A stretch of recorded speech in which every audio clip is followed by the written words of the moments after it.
B. Collins. Peter B. Collins News and Comment. It's Tuesday, May 21st, 2019. I've got my fingers crossed for the Lindh family here in Marin County, California. Because if Trump fails to respond to the right-wing calls to extend his sentence, the man who was falsely tagged the American Taliban will be released from a federal prison in Terre Haute, Indiana, this Thursday, after more than 17 years in American custody. And this is a story I've taken a deep personal interest in. I'm going to refer you to a podcast that, in the 10 years I've been podcasting, is the most downloaded episode in my archives history. It's a conversation with Frank Lindh, the attorney father of John Philip Walker Lindh, who was picked up in Afghanistan in the fall of 2001 amid the post-9/11 hysteria. And he was used and abused by members of the Bush administration, including Don Rumsfeld and Attorney General John Ashcroft. They smeared him. They claimed he was a traitor. They allowed false information to be used to support those notions. And they used him as a poster child in demagoguery that I hadn't seen in quite a while. As a way of, I guess, warning other Americans not to get caught in Afghanistan, having joined the army of the government there, which was the government of the Taliban at the time. And I encourage you to listen to the hour and 20-minute interview I did with Frank Lindh, and there's narrative and some photographs that go along with it in the show file, because the story is very different of this young man who was very serious and converted to Islam at the age of 16 with the approval of his parents. And then he sought to study his new religion. He traveled first to Yemen and then to Pakistan.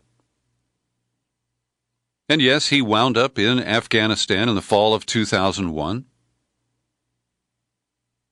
But it's not true that he was in any way responsible for the death of CIA agent Mike Spann, who had interrogated John Lindh earlier in the day that he was killed in a skirmish at this makeshift prison fortress in Afghanistan. And this is just one of many frame-ups that we saw occur under the guise of justice during wartime, during the administration of George W. Bush. And it pains me to see the reports that are already surfacing that replay the false allegations and framing of the Lindh case going back to 2001. And today I had some errands to run. I happened to turn on Michael Savage, the right-wing nut who originates a syndicated radio show from here in San Francisco, and he was proudly replaying a little skit that he and his team put together years ago about the guy he tagged Jihad Johnny. And it's riddled with, stereotypical depictions of a kid growing up spoiled in Marin County. And none of the information that was presented there was remotely accurate from what I know of the upbringing of John Lindh. And so yesterday, the first story surfaced in the Washington Post. And it's interesting the framing they use. They say, well, he was a traitor to some, a misguided kid sucked into Islamic Jihad to others. And in a story by the Bay Area News Group that was printed in my local Marin County newspaper this morning, they open with the same kind of false equivalence. To many, he was the homegrown face of terrorist treachery who left a comfortable Marin County life to train for jihad with Osama bin Laden and fight for America's foes in Afghanistan. To others, he was a wayward teenage spiritual seeker swept up in the global war on terror. And you know that the former is the preferred analysis of the case of Lindh, because armchair judges all across America with their remote controls, watching propaganda from Fox or some other network, they know in their minds that he's guilty. And they don't need to hear details like the fact that he joined the army of Afghanistan under the government of Mullah Omar, who was a Taliban leader of the Afghan Taliban. There's a whole separate wing, the Pakistani Taliban, that was controlled by the Secret Service there, the equivalent of the CIA, Pakistan's ISI. And so Americans are proud of their ignorance, and they don't care about the difference between the Pakistani Taliban and the Afghan Taliban. But if you recall, in 2001, in May or June of that year, the Bush administration praised the work of the Taliban government in Afghanistan and gave them a cash award for reducing the amount of opium poppy that was being produced. So prior to 9/11, the U.S. had unusual but normalized relations with the government whose army John Lindh joined. Now, I won't sit here and say that he made all the right decisions, but he clearly was a guy who was in the wrong place at the wrong time. He didn't know about 9/11 or the details of it. And at the time that he was picked up after that skirmish where Mike Spann was killed, he had no idea who he could trust. And people replay this. You hear Johnny Spann, his father, rewrite history and say, well, he should have recognized that my son and he were both Americans and they should have fought their way out of there. Well, it's ridiculous to try to project your vision of how things should have happened in a chaotic scene like the one that occurred that day. John Lindh has expressed remorse for his crimes. He told the judge before his sentencing, I have never supported terrorism in any form. I never will. I made a mistake by joining the Taliban. Had I realized then what I know now, I never would have joined them. But the effort to keep him behind bars, he's eligible for release because of the time he was held before trial and because of good behavior in federal prison. These terms are applicable to anybody who is a federal prisoner. But people want to treat him separately and say he doesn't deserve the so-called early release. And they've leaked documents from the National Counterterrorism Center, which say that as of May 2016, John Lindh continued to advocate for global jihad and to write and translate violent extremist texts, and that he told a television news producer he would continue to spread violent extreme Islam upon his release. Now, I don't trust these assertions. I don't trust this leak attributed to the National Counterterrorism Center. And if they have that kind of evidence, they should bring it to a judge. But they won't, because it is a smear. And it is intended for retribution against John Lindh for the purported elements of the false narrative that I've just described. And so I encourage you to follow the link in the show file to my podcast from 2013. The date is June 26th. And if only you read the narrative of Frank Lindh's comments about his middle child and their version of the events that led to his being made into the notorious guy on the cover of Newsweek magazine tagged as the American Taliban. And just a little footnote, The family has always been puzzled as to why the media used the name John Walker Lindh, because his middle name is Philip. And Walker, I believe, is his mother's family name. But the way they portray the accused and prisoners always includes the recitation of the party's full name. And that's just an old saw of American crime reporting. So the family is keeping very close wraps on any details of John's return. We don't even know if he'll be brought back to Marin County. I heard one report that his father was trying to find a spot for him in Ireland where he might be able to avoid the American media and the inevitable haters who will want to call him a traitor. But I welcome him back to Marin County. And I offer apologies for the gruesome way that he has been treated by the United States government.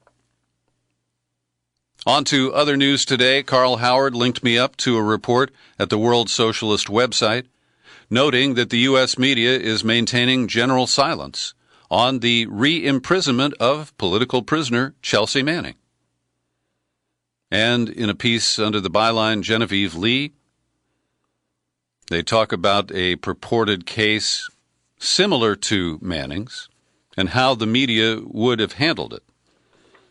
And then she notes the response of the so-called mainstream media to the imprisonment of Manning for the third time is a conspiracy of silence. Not one of the 5 Sunday morning news programs even mentioned her name. Neither the New York Times nor the Washington Post ran anything over the weekend related to her most recent imprisonment last Thursday. And The Guardian published one perfunctory 350-word report. Also, the corporate media is failing to investigate its own spotty reporting related to the alleged use of a chemical agent in Douma, Syria, last year. And Caitlin Johnstone is keeping the heat under the feet of the corporate media reporter, saying, hey, it's been a week since the document that surfaced from the Organization for the Prohibition of Chemical Weapons, showing that there was deep dissent and that the dissenting report summarized that observations at the scene of the 2 locations suggest that there's a higher probability that both of the cylinders, purported to have the nerve agent, were manually placed at those 2 locations rather than being delivered from aircraft. And that would suggest that it was a false flag job and not the responsibility of the Syrian military. And those of us who question the mainstream media's reports are then described as pro-Assad, pro-Russia, pro-something. And I'm pro-truth. If Assad actually authorized and did carry out the use of those agents, we should know that. But if it's not true, and nevertheless there were international assaults on Syria in response to this phony story, well, we need to know that too. Johnstone writes, there's a total media blackout on this story from the usual plutocratic news outlets, which is a huge story in and of itself. Just as significantly, the less well-known propagandists who are typically the first to attack any argument which casts doubt on the Assad as a child-gassing monster who must be stopped at all costs imperial narrative have been incredibly feeble in their attempts to dispute this new revelation. And she particularly goes out to after Elliot Higgins, the guy who runs the Bellingcat organization, which has likely connections to Western intelligence agencies. And she closes by writing this, there's still plenty of unanswered questions about the Douma incident. The leaked document doesn't by itself prove that the engineering assessment is correct and that the official OPCW findings are incorrect. It just proves that there were other analyses which differed sharply with the official conclusions we've been permitted to see, and that we weren't permitted to see those analyses. In a post-Iraq invasion world, this is by itself entirely unacceptable. Well said, Caitlin Johnstone. Yesterday, I reported on the whiplash that I get from reading different headlines about the current state of relations between the U.S. and Iran. So today in The Guardian, headline, Iran threat has diminished, says U.S. Defense Secretary. They're quoting Patrick Shanahan, the guy who is temporarily running the Pentagon after, 30 years at Boeing. He's now claiming the alleged threat from Iran has receded as the result of the American show of force in the Middle East. We put on hold the potential for attacks on Americans, Shanahan told reporters. Yeah, right. And let's see, asked what he meant by saying that the threat was on hold, the acting defense secretary said, well, there haven't been any attacks on Americans. I would consider that a hold. That doesn't mean that the threats that we previously identified have gone away, Shanahan said. Our prudent response, I think, has given the Iranians time to recalculate. This is the height of arrogance, and it is self-referential. And buoyed by people like John Bolton, who created this false drama to begin with, claimed we were sending a carrier group to the Persian Gulf that was already on its way to the region.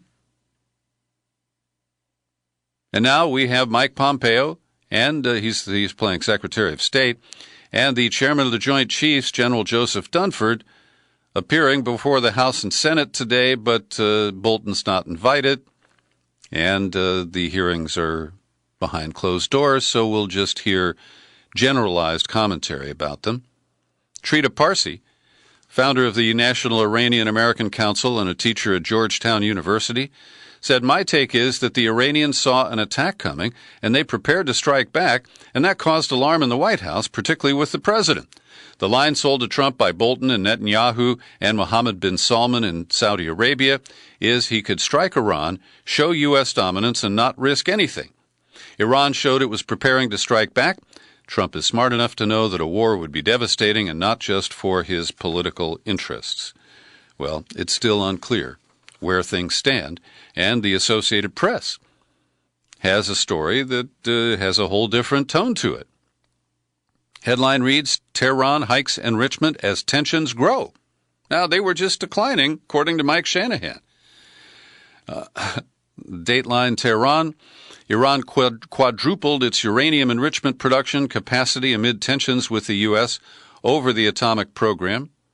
Iranian officials made a point to stress the uranium would be enriched only to the 3.67% limit set under the 2015 nuclear deal, but the amount in the stockpile may exceed limitations set by the agreement as soon as July 7th.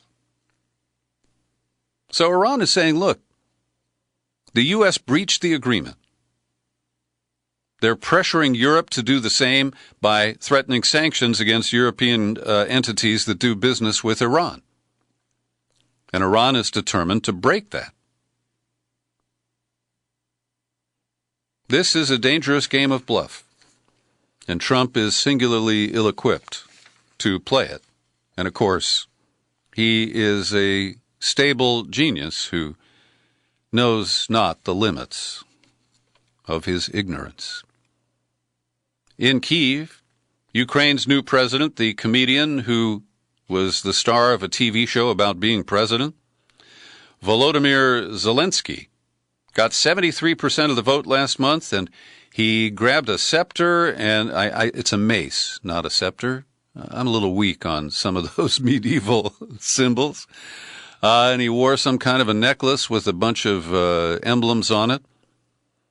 And he surprised people by dissolving the Supreme Rada, that is the parliament there, and ordering new elections on a snap basis.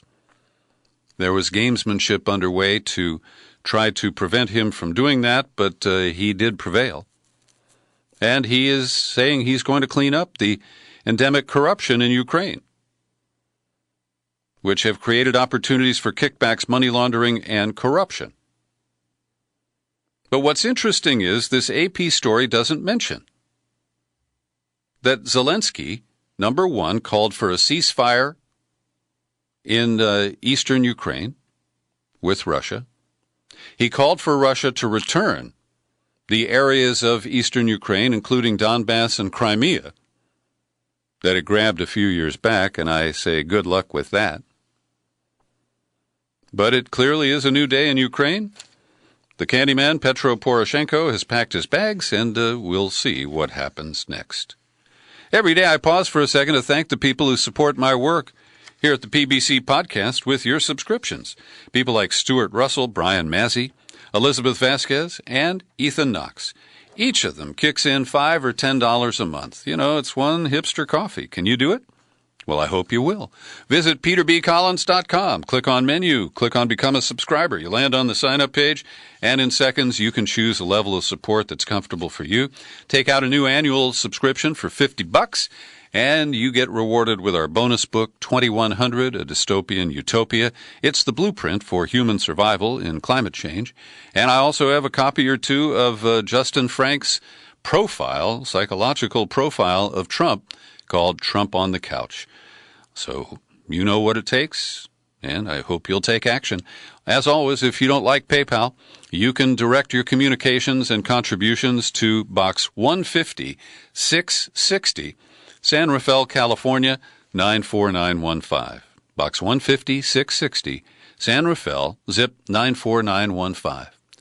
Well, I am pleased that despite the mixed messages you get from Democratic Party leaders, as I mentioned yesterday, the presidential candidates are fighting hard for abortion rights. Not so the leadership and most rank-and-file members.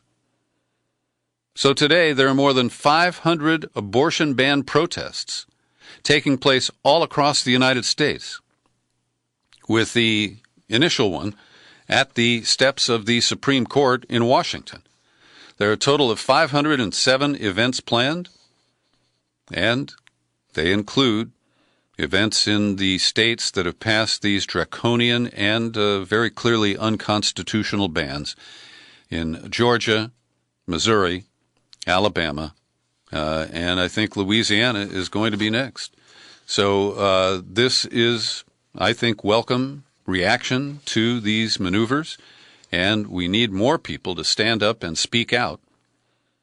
Related to the Mississippi ban on abortion at 6 weeks, Judge Carlton Reeves has already struck down a 15-week ban as unconstitutional, and the state responded in this defiant measure with the one that cuts that, by more than half.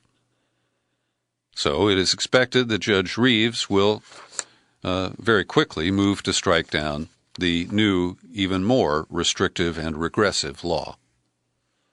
So for a while now, Greg Palast has been sounding the alarm that Chris Kobach of Kansas, yes, KKK, would be appointed to the position of immigration czar that Trump is planning to create.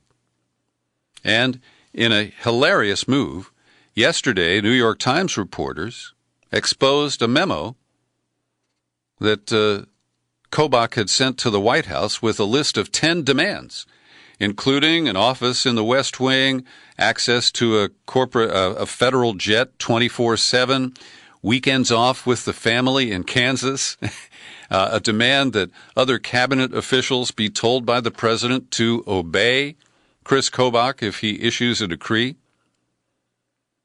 But today, Trump thought better of it, and it appears he's going to name Ken Cuccinelli, former Attorney General of Virginia, an immigration hardliner, and a guy who was against Trump because he was a Ted Cruz guy back in the primaries. But I guess that's all water under the bridge and over the dam, and so Chris Kobach will have to go searching for a job somewhere else. Now, I've linked to a very funny op-ed published by the Washington Post today, written by Daniel Dresner, a professor of politics at the Fletcher School of Law at Tufts University. And he really skewered Chris Kobach.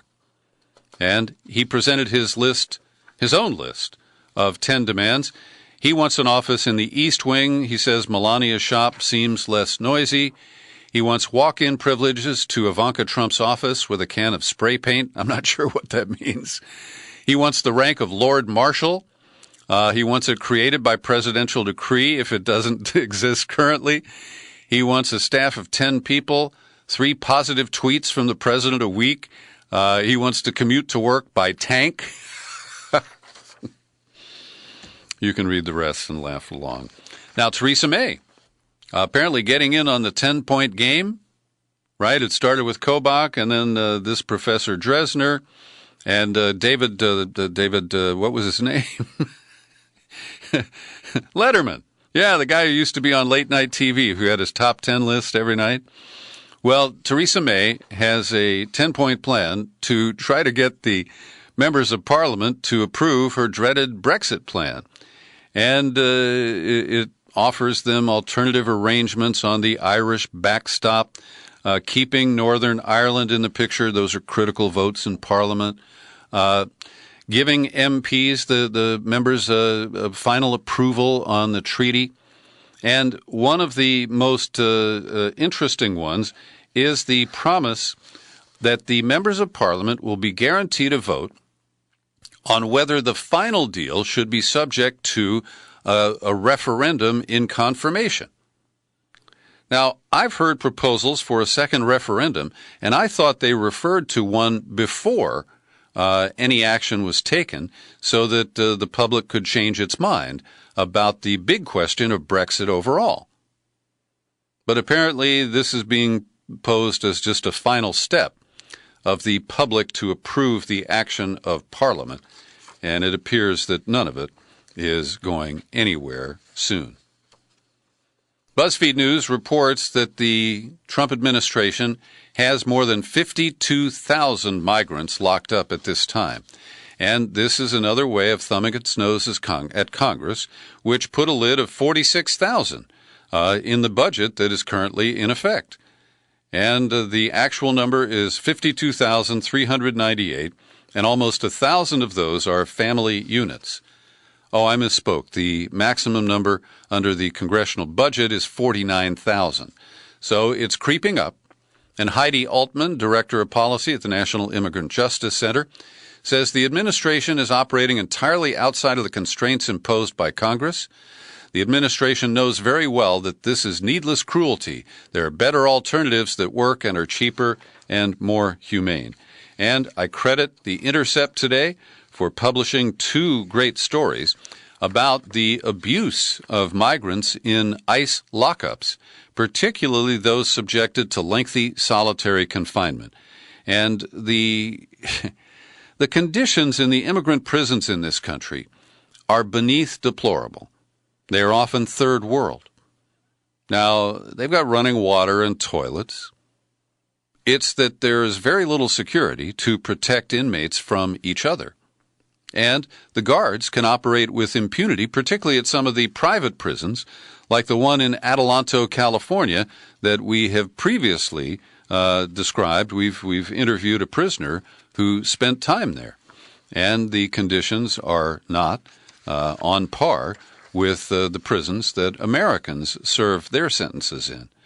So it's a bleak situation. It deserves the kind of spotlight and sunlight that The Intercept is shining on it, and I encourage you to check out the reports that I've linked to in the show file for today's podcast. Tom Engelhardt is a book editor, and he also runs TomDispatch.com, where some great commentaries and op-eds are posted on a regular basis. He wrote one himself today, and while he embraces the general findings of the Mueller report much more than I do, he makes fun of it. He says, there are a few things we didn't learn from the Mueller report. We didn't learn that Russian agents appeared at a Republican Party headquarters in 2016 with millions of dollars in donations to influence the election. And he goes into the first of these faux apologies. Oops, my mistake. That was CIA agents in the Italian election of 1948. Next, we didn't learn that a Russian intelligence agency in combination with Chinese intelligence, aided by a major Chinese oil company, overthrew an elected U.S. president and installed Donald Trump. Oh, my mistake again, says Engelhardt. That was the CIA, and that was 1953, overthrowing Mossadegh in Iran. And the litany continues. I've linked to it. Check it out. he notes that there have been dozens, as many as 81 interventions, and that count, that's by the U.S. in other elections, and that count only goes up to 2004. Also at The Intercept, a good report from Sam Biddle on how Facebook collects information not only from the Facebook app or a browser using Facebook, but also from the interconnected phones and the data collected by cellular networks. So they know your location, they know where you've been, they know what location you launched Pornhub at. So this is just another revelation about the depths of data being collected on us. And Facebook markets this to their partners as actionable insights. Now, consider that when you hear the news that the Trump campaign is outspending every 2020 Democrat on Facebook.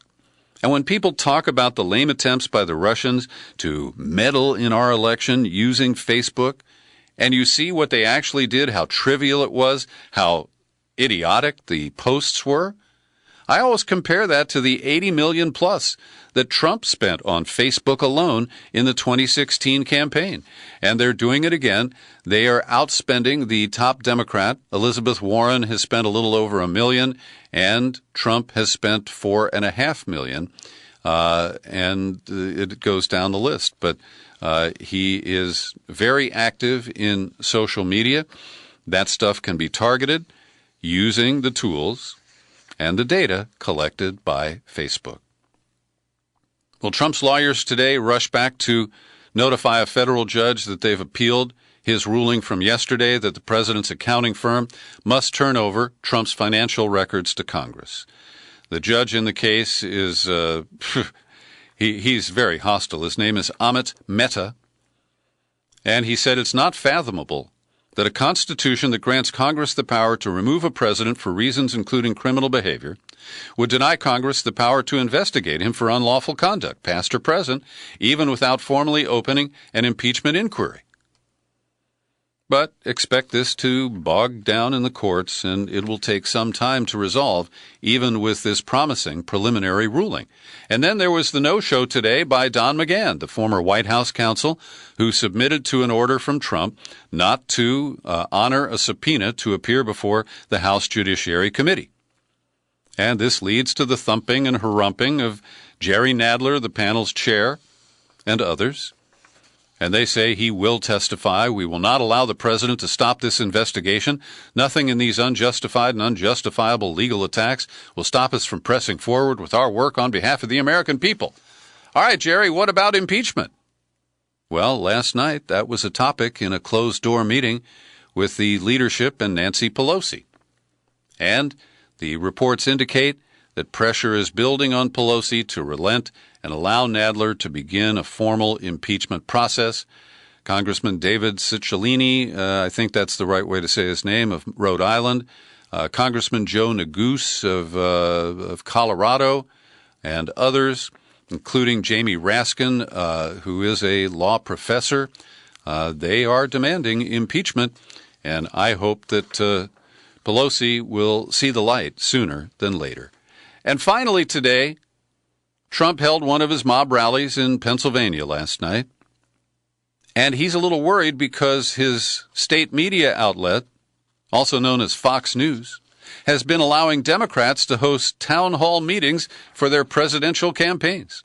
Pete Buttigieg was the most recent on Sunday night, and Trump is upset about this. Hard to believe that Fox News is wasting airtime on Mayor Pete. Fox is moving more and more to the losing wrong side in covering the Dems.